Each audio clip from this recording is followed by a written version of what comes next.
এখন অল্প বয়সে কেন চুল পেকে যাচ্ছে? অল্প বয়সে চুল পেকে যাবার one of the major cause হচ্ছে জেনেটিক। মানে আমাদের জেনেটিক, মানে কিছু কিছু মানুষের জিনটাই এমনভাবে তৈরি যে তাদের হয়তো শুরু থেকেই মেলানোসাইটের পরিমাণটা কম ছিল বা স্টেম সেলের পরিমাণটা কম, যে আগে আগে শেষ হয়ে গেছে, আগে আগে চুল পাকতে শুরু করেছে, কিংবা বিভিন্ন ভিটামিন ডেফিসিয়েন্সিতে চুল পেকে যায়। বেশ কিছু রোগ রয়েছে যে রোগগুলো এই মেলানোসাইটগুলোকে সরাসরি ধ্বংস করে। চুল বা দাড়ি পেকে যাওয়া নিয়ে আমার মনে হয় বহু মানুষের মধ্যে প্রশ্ন রয়েছে। জেনারেলি আমরা আগে দেখতাম যে যত বয়স বাড়ে 40 বছর 50 বছরের পরে চুল পাকতে শুরু করে। এখন কিন্তু আমরা দেখছি অল্প বয়সেই চুল দাড়ি পেকে যাচ্ছে। আমার দেখুন, এখন সেরকম বয়স হয়নি, আমারও এই সমস্ত দাড়ি ফাড়ি এই জায়গাটা পুরো পেকে গেছে, বহু চুল পেকে গেছে। তো বহু মানুষ ভাবেন যে কেন পেকে যাচ্ছে চুল। তো আজকে এই জিনিসটা একটু বলা যাক যে চুল কেন পাকে।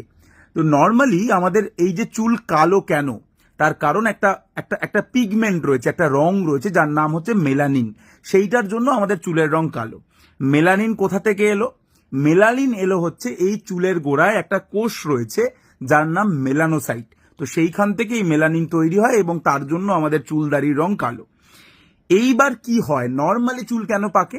একটা বয়সের পরে এই যে মেলানোসাইট, তার সংখ্যা এবং মেলানোসাইট যার থেকে তৈরি হয় সেই মেলানোসাইট স্টেম সেল যেগুলো, অর্থাৎ যার থেকে মেলানোসাইটের জন্ম হচ্ছে, সেইগুলোর সংখ্যা কমতে থাকে বয়সের সাথে সাথে।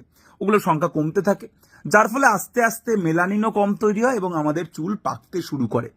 এছাড়া যখনই আমাদের বয়স বাড়ে এই সংখ্যা কমে, আমাদের স্ট্রেস বাড়ে, মানে কোষের ওপরে স্ট্রেস বাড়ে, কোষের মধ্যে মাইটোকন্ড্রিয়া বলে একটা জিনিস আছে, তার ওপর স্ট্রেস বাড়ে, এবং এই সমস্ত কারণের জন্য আলটিমেটলি চুল পেকে যায়। কিন্তু এখন অল্প বয়সে কেন চুল পেকে যাচ্ছে?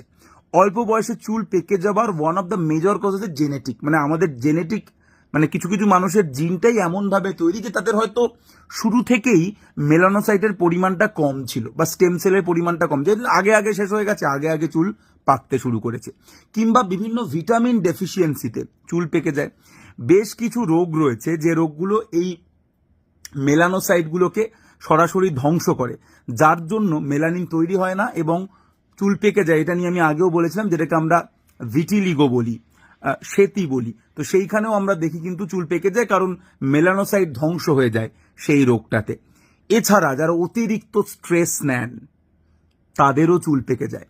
আপনি দেখবেন একটা বিখ্যাত কথা ছিল, সৌরভ গাঙ্গুলি বলেছিল কোথাও একটা, যে MS ধোনি ভারতীয় টিমের ক্যাপ্টেন হওয়ার আগে তার চুলদাড়ি পাকা ছিল না, ক্যাপ্টেন হওয়ার পরে তার চুলদাড়ি সব পেকে গেছে। এবং same goes for Virat Kohli and Rohit Sharma.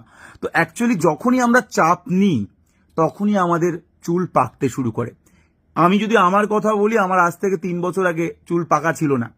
3 বছরে সাডেনলি এই দাড়ি পাকতে শুরু করলো, চুল পাকতে শুরু করলো, যবে থেকে এই অক্সিজম শুরু হলো এবং এই পড়ানো শুরু হলো, এবং এই যে আমাদের চেষ্টা, যেখানে আমরা চেষ্টা করি খুবই অ্যাফোর্ডেবল জায়গা থেকে যাতে বাংলার ছাত্রছাত্রীদের নিটের জন্য পড়ানো যায়। তো যবে থেকে এই যে আমাদের এই পথ চলা শুরু, আমার সব চুল দাড়ি পাকতে শুরু করেছে। তো এই হচ্ছে মোটামুটি ব্যাপার, যে কেন চুল পাকে এবং কেন এখন অল্প বয়সে চুল পাকছে।